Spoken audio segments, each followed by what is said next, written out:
तो बात ऐसी है कि मन शरीर से बाहर निकलता है, बाहर बाहर।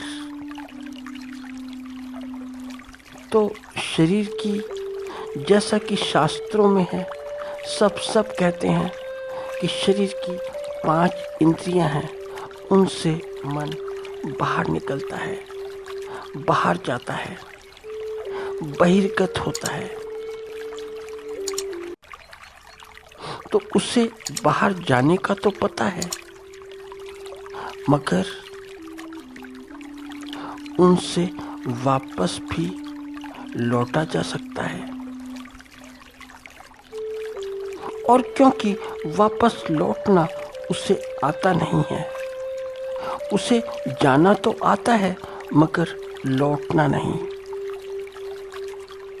तो होता क्या है कि प्रकृति उसे लौटाती है, क्योंकि वह खुद तो लौटा नहीं, खुद तो बाहर निकल गया, चला गया, बाहर चला गया। तो उन्हीं द्वारों से वापस अंदर लौटाने का उपाय क्या है, वह नहीं जानता, मगर प्रकृति जानती है। प्रकृति सारे शरीरों के संबंध में जानती है। ऐसा ही नहीं कि मनुष्य के शरीर के संबंध में ही जानती हो, सब शरीरों के संबंध में जानती है। तो प्रकृति मनुष्य के शरीर को भी लौटा देती है वापिस अपनी दिशा में। तो नींद में यही तो होता है।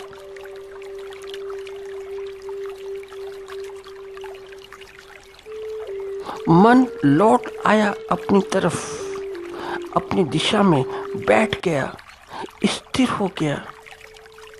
ऐसे ही स्थिर हो गया कि जैसे कि एक कछुआ।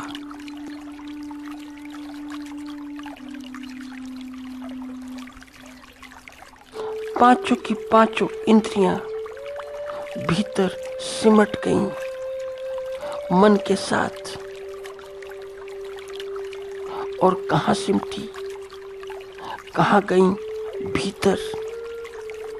उस अज्ञात का कुछ पता नहीं, कौन से अज्ञात में जाकर डूब गईं।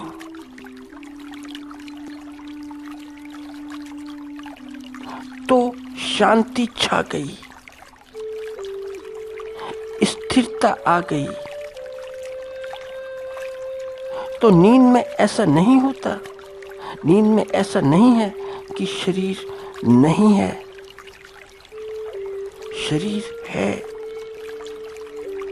नींद में भी शरीर है, मगर शरीर होते हुए भी नहीं है। तो नींद में ऐसा नहीं, ये भी नहीं कि मन नहीं है, मन भी है, पर होते हुए भी नहीं है। तो सर्वत्र शांति, चारों तरफ स्थिरता, सन्नाटा। आंखें बंद हो चुकी, आंखें लौट चुकी, कान भी बंद हो चुके, कान भी लौट चुके, वाणी भी लौट चुकी, सब द्वार बंद हो गए। यह स्थिरता है, यह विश्राम की स्थिति है।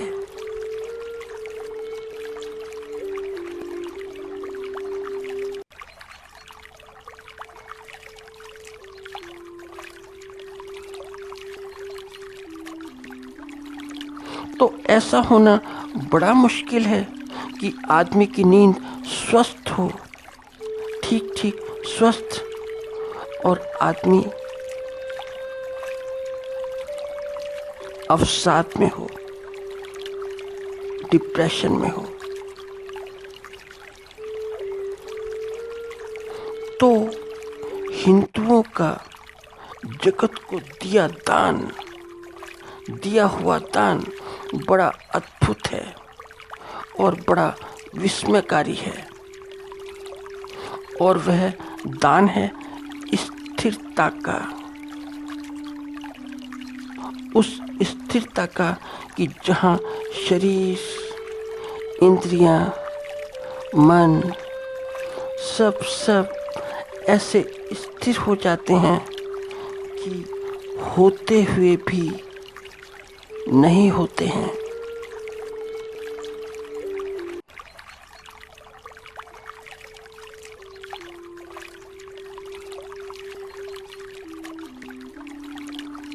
और यह दान ऐसा कि जागते हुए वह भी जागते हुए, नींद का नहीं, नींद तो प्राकृतिक व्यवस्था है, मगर हिंदू जागरण का मंत्र देते हैं।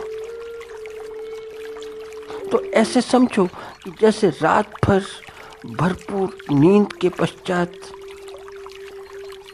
अगर रात भर ठीक ठीक नींद आई हो तो सुबह बड़ी ताजी ताजी लगती है, और उस ताजगी के साथ, मन की ताजगी के साथ तुम स्नान कर लो तो शरीर भी ताजा ताजा हो जाता है, तो मन भी ताजा और शरीर भी ताजा, पूरा तरोताजा। मगर ठीक ऐसा ही एक तल और भी है, और भी, और वह तल ना तो जागने का है और ना सोने का, क्योंकि हम तो सोना जानते हैं और जागना जानते हैं, मगर यह तल ना तो जागृत अवस्था का और ना ही निद्रावस्था का।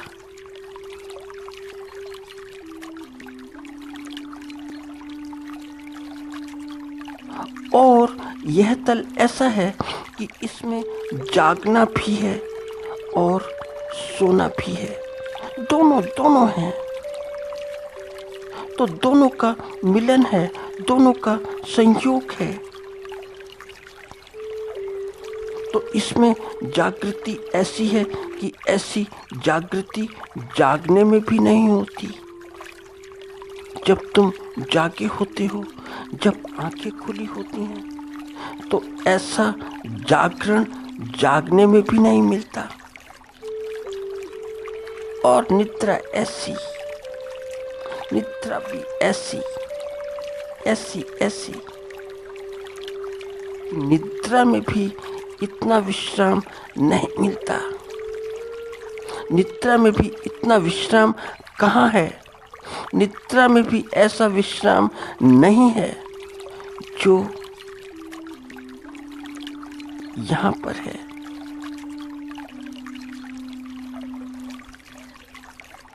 तो इसे जरा सा सुबह सुबह 5-10 मिनट या 10-15 मिनट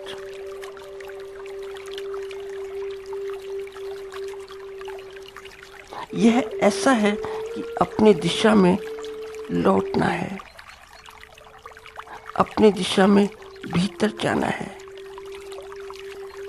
यह विश्राम की बड़ी बड़ी परम स्थिति है, ऐसी तो नींद की भी नहीं। और इतनी परम स्थिति कि यह मन का स्नान है। तो अगर ऐसा होता है, मन का स्नान होता है, तो पूरा का पूरा दिन बड़ा तरोताज़ा रहेगा, बड़ा फ्रेश रहेगा।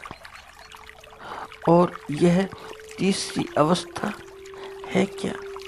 तीसरा तल है क्या? यह है सुषुप्ति, सुषुप्ति की अवस्था, सुषुप्तावस्था।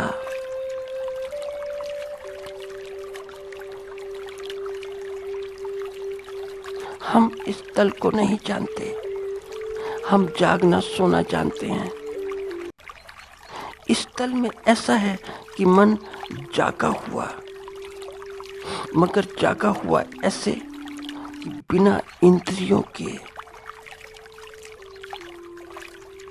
तो इंद्रियां तो है नहीं, मगर मन जागा है, तो इसीलिए जागरण है। यह परम जागरण है। तो मन जागता तो है, पर बिना इंद्रियों के। यह थोड़ा थोड़ा स्वप्न जैसा है।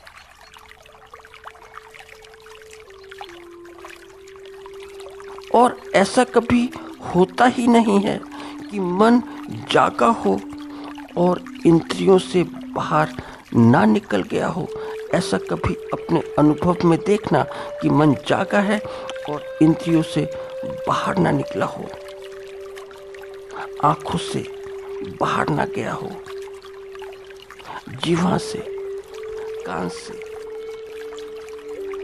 मगर सुषुप्ति में ऐसा ही है कि मन बिना इंद्रियों का कोई काम नहीं, शरीर का कोई काम नहीं। तो इसीलिए तो विश्राम की स्थिति है, बड़े परम विश्राम की स्थिति। इतने परम विश्राम की स्थिति कि ऐसा विश्राम तो, ऐसी स्थिति तो नींद में भी नहीं होती। तो नींद से भी बहुत आगे आगे, बहुत बहुत ऊपर। तो सुषुप्ति में दोनों हैं।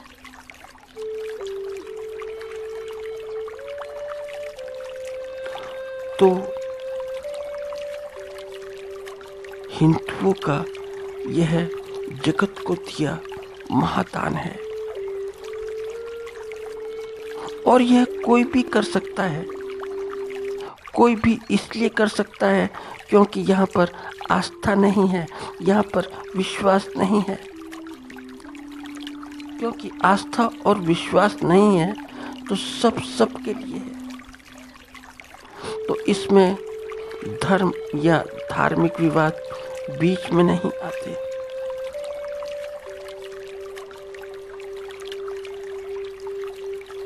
तो यह विशुद्ध मनोवैज्ञानिक है, क्योंकि हम मनोविज्ञान की भाषा समझते हैं, मगर मनोविज्ञान के पार पार भी। तो इसे ध्यान भी कहा जा सकता है। यह ध्यान है। और बोलने को बोलो तो इसे योग निद्रा का नाम भी दिया जा सकता है। योग निद्रा।